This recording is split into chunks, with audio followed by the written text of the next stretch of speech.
Sebelah kiri, silakan sebelah kiri. Oke, ke tengah dulu, tengah yang di depan dulu ya. Tengah depan, silakan. Tengah depan. Teman-teman di tengah depan boleh bergantian dengan teman-teman yang di official poster dari film Kodrat 2. 1, 2, 3. Yes. Woohoo. Ini dia. Wow, official poster dari film Kodrat 2. Wow, dan juga beberapa teman-teman pemain baru pertama kali ya melihatnya ya. Boleh kita foto bersama produser yang pertama. Namun juga kita pengen tahu bagaimana seorang Dian Sastro melihat perkembangan film horor di Indonesia sampai dengan saat ini. Silakan.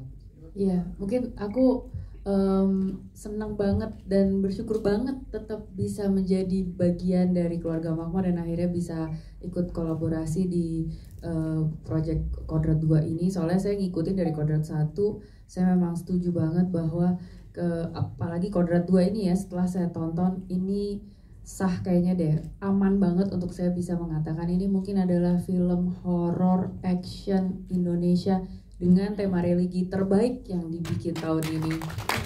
Jadi bangga banget saya malah bisa jadi bagian dari ini semua. Bangga banget juga performance teman-teman aktor di sini, Doni, Vino, Aca, bangga banget. Saya jujur kalau disuruh main film horor jujur belum berani. Jadi semoga kontribusi saya menjadi IP di sini bisa mewakili ke kontribusi saya untuk perkembangan film horor di Indonesia. Karena saya juga senang banget dan semangat melihat perkembangan kualitas film horor di Indonesia yang sudah perlu diberikan aplaus lebih banyak, diberikan atensi dan diberikan panggung lebih banyak, dan kayaknya sudah waktunya juga untuk bisa membawa bendera Indonesia juga ke ranah internasional.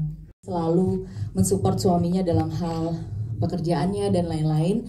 Namun dia pada suatu kejadian di Kodrat 1 yang kita ingat bahwa Alif anaknya akan direnggut nyawanya oleh seorang iblis yaitu Aswala, dan pada saat itu Azizah menyerahkan keimanannya. Dia tidak kuat melihat anaknya meregang nyawa sehingga dia sangat terpaksa tidak punya pilihan lain untuk menyerahkan keimanannya dan menyerahkan dirinya kepada seorang iblis. Dan pada saat yang bersamaan namanya juga iblis, akhirnya dia juga tetap membunuh anaknya kami yaitu Alif. Dan pada akhirnya Alif harus meninggal, suaminya masuk ke penjara, dan Azizah pun sempat merasa kalah, ya, merasa depresi. Akhirnya masuk ke rumah sakit jiwa. Makanya ada beberapa scene di bagian opening trailer tersebut bahwa Azizah itu seperti kayak lost gitu mukanya, seperti ada kehilangan kejiwaan. Nah, gitu. Itu dia. Baru boleh di-spill segitu, belum boleh terlalu banyak. Ya, belum boleh terlalu banyak. Tapi kan yang kita tahu di sini adalah tadi dibilangin juga sama Pak Charles Gozali, ini tentang pencarian, proses pencarian saat Kodrat, pencarian terhadap istrinya, dan untuk baca sendiri komunikasi yang mereka kurang lancar sehingga dia kurang percaya sama suaminya, sehingga apa yang ingin dilakukan suaminya tuh dia harus mendahului gitu dengan dia menyerahkan segalanya ke keimanan itu. Dan menurut saya sebagai seorang Aca, saya dapat pelajaran bahwa bagaimanapun kita berusaha menjadi seorang istri yang baik, dahulukan menjadi seorang hamba yang baik dulu. Aca Septriasa, terima kasih Aca, thank you. Dan menggunakan teman-teman media, kita ke Ustadz Kodrat kita, Mas Vino Gebastian. Yes. Ini seperti yang kita lihat tadi, lebih dar-der-dor trailernya. Luar biasa, Mas Vino. Gimana saat berproses di Kodrat yang kedua ini, boleh diceritakan ke teman-teman media? Mas Vino, silakan. Thank you, Dias. Assalamualaikum warahmatullahi wabarakatuh.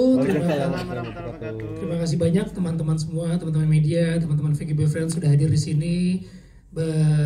Tidak pernah bosan saya mengucapkan terima kasih untuk Magma, untuk Rapi, untuk seluruh eksekutif produser yang tidak bisa saya sebutkan satu persatu. Kodrat 2 ini memang bagian dari grand design Kodrat Universe 3+1 kalau misalnya nggak salah ya. 3+1 plus ya. Dan kalau misalnya sebuah karakter film ini mungkin masih menceritakan tentang originnya ya, yang nanti akan Charles buat lebih dahsyat lagi. Kalau teman-teman tadi lihat trailernya, saya juga baru lihat hari ini. Mungkin itu hanya sebagian kecil yang ada di filmnya. Wow. Jadi itu banyak. Saya sempat tanya tadi Mas Charles, Cak, cuman segini. Iya, sabar. Jadi memang production design, production value, adegan-adegan yang di Kodrat 2 ini memang di scale up lagi, lebih dahsyat lagi, lebih besar lagi. Cross genre-nya juga makin dahsyat. Yang jelas film ini benar kata Pak Sunil, tayangannya tepat banget untuk Lebaran nanti gitu. Ya. Karena kalau teman-teman nonton filmnya, teman-teman akan melihat akan tahu bahwa oh iya ini memang film Lebaran.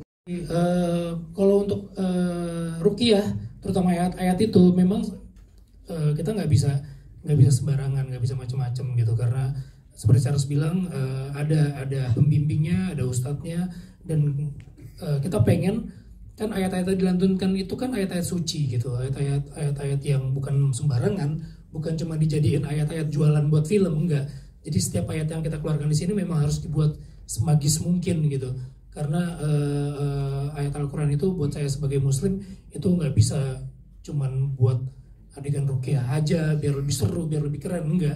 Semuanya itu memang harus ditempatkan di tempat yang semestinya gitu, ayat-ayat itu. Terus yang kedua,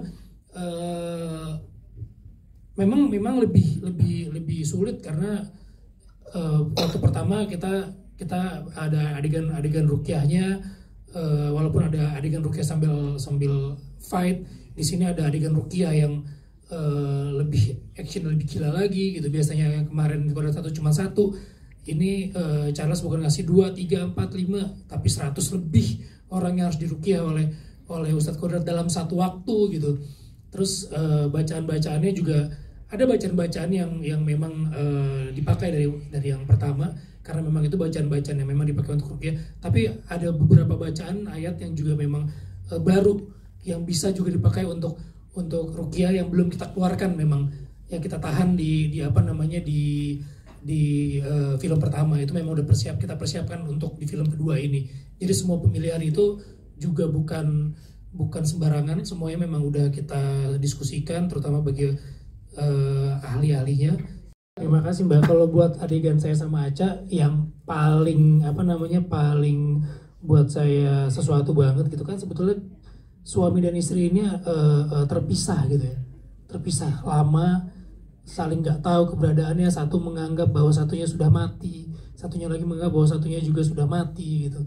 Dan ketika dia melihat pertama kali ternyata istrinya masih hidup, nah nanti kita lihat sama-sama Mbak. Nah, oke, di situ dulu. Kalau Mbak Aca, silakan tanpa spoiler ya. Kalau saya paling suka adegan ketika dia menanti Kodrat gitu, di mana dia, karena kan selama mereka berpisah kurang lebih 3 tahun, Aziza tidak tahu ya. Iya, 3 tahun ya. Iya, hitungan saya itu Pak, kan udah dikonfirm oleh Bapak. Dia tidak tahu di mana Ustadz Kodrat gitu, sampai akhirnya dia mendatangi sel waktu itu, penjara berkali-kali, dan menurut saya ini sudah ada sih di 9 menit pertama waktu itu diputar di JAV ya. Oke, tapi belum boleh terlalu banyak baca. Ya, menurut saya itu karena ya perubahan dari ekspresi Aziza ketika dia masih ada harapan, lalu saat dia datang ke sel, sampai dia dari mulai dia bawa sesuatu bawa rantang, sampai akhirnya dia nggak bawa apa-apa, sampai akhirnya dia cuma ada di depan selnya aja gitu. Jadi itu menurut saya sangat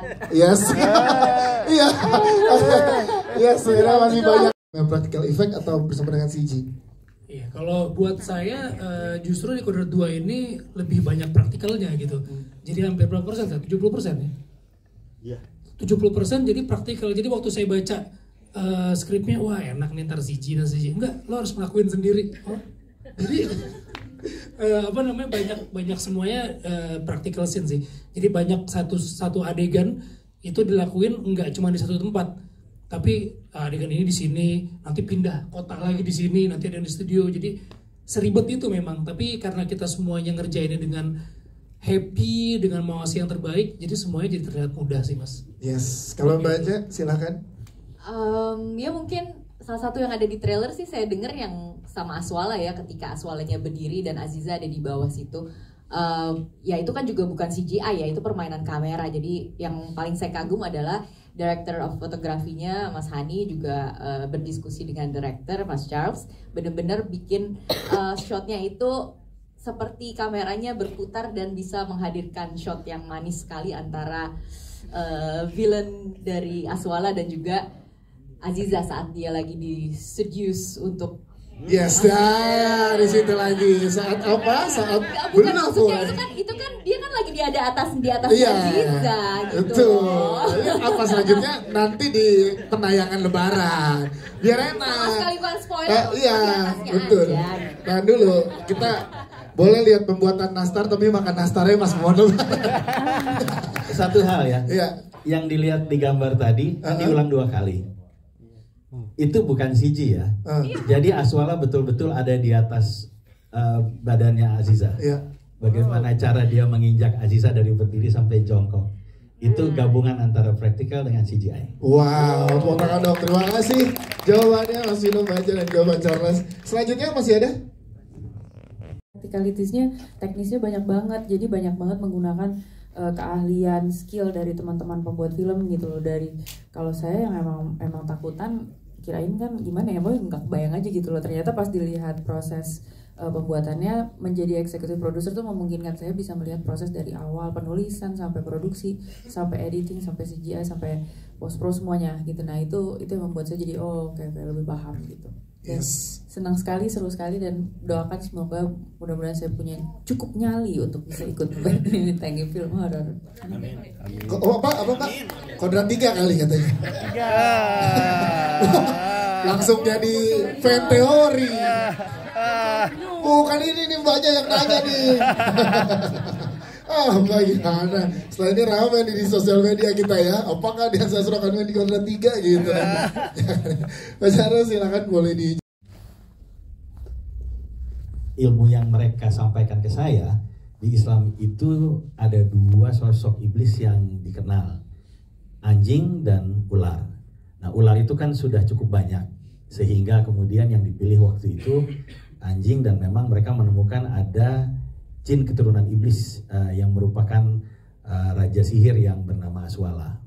Dan jadi itu referensi urut-urutannya, bahwa kemudian bentukannya yang sekarang terlihat itu hasil kreasi dari Chris Lee sebagai konsep artis, karena kalau dilihat tadi iblis di trailer tidak satu ya, gitu. Yes. Aswala kan bertemu di awal di film pertama, dan kita ada mereview tentang kehadiran Aziza di kejadian awal, tetapi bahwa kemudian Ustadz Kodrat mengejar Aziza ke tempat yang baru dan bertemu dengan sesuatu yang lebih besar. Kalau lihat tagline kita, ada yang lebih besar yang datang, itu nanti bisa dilihat di film. Oke. Dan desain-desain itu memang yang membuat adalah Chris Lee sebagai konsep artis. Siap, jadi banyak banget kejutan akan diberi. Terima kasih Pak Charles Gazian untuk jawabannya. Baik Mas. Nah, boleh di spill nih, kayak ada tertawa dari Ibu. Gue gak tahan pengen cerita di baru. Yang mana yang bisa saya ceritain? Oke, jadi itu adegannya truk jatuh dari jurang. Itu sekitar 30 meter tingginya bang ya? Lebih dari 30 meter. 30 meter. Itu emang pas lagi truknya jatuh itu nggak ada orangnya ya. Tapi emang truk itu dibikin otomatis lah untuk lompat dari jurang gitu. Cuman yang seru buat saya itu pada saat ada di kokpit truknya itu tuh bareng sama Vino ini nih. Jadi adegan itu Sukardi kerasukan oleh salah satu tapi momen itu tapi seru banget ya. pengen cerita cuman belum bisa. Gimana nih bang? Iya. Aduh. Kebetulan ada yang datang. Iya, jadi pas banget. Nanti kita lanjutkan ceritanya Mas Doni Alamsyah karena sudah bergabung bersama kita. Pokoknya itu seru banget. Pokoknya seru banget. Karena baru beberapa detik tadi kita berikan ya. Yes. Semoga bisa menyenangkan. Untuk penjelasan tentang karakter saya, ini Safi ini sebetulnya tokoh kunci antagonis sih, kunci dari terornya di sebuah pabrik yang karyawannya itu banyak yang mati gitu, dan Safi lah apa Jeng jeng. apa Safi Apakah? atau karena Safi Nah. disuruh Nah, itu tadi kita kan ada di belakang Safi. Nah, itu cukup Susah ya. ngomongnya. Jadi memang belum boleh di-spill banyak-banyak. Nah, Iya, betul. ya sudah dia. Tepuk tangan dong untuk Mas Eldan itu. Biar nanti teman-teman makin penasaran nanti gimana. Dan juga bersama dengan kita ada Mas Doni Alamsyah di sini. Tepuk tangan dong untuk Mas Doni Alamsyah. Nah, yang ternyata sudah by design oleh Pak Charles Ghazali, udah disiapkan lama dan juga di-prepare banget karakter yang ini nih. Nah, ini gimana Mas Doni menerima peran ini dan boleh diceritakan ke teman-teman media yang ada di sini? Halo, assalamualaikum warahmatullahi wabarakatuh. Selamat sore semuanya. Tentang karakter Soekardi. Soekardi ini seorang suami yang mencari keadilan atas kematian istrinya yang mati secara misterius. Yang di tengah perjalanan untuk mengungkap kebenaran ini dia bertemu sama Ustadz Kodrat, dan ternyata mereka mempunyai tujuan yang sama, yaitu bagaimana menghadapi terus juga menghancurkan kezaliman dari gengnya Syafiq ini dan beberapa tentara-tentara kegelapan yang ada di belakang Syafiq. Pengen cerita cuman nggak bisa. Cuma belum boleh terlalu banyak. Tapi kita tapi penasaran, tadi kita di trailer udah dikasih lihat.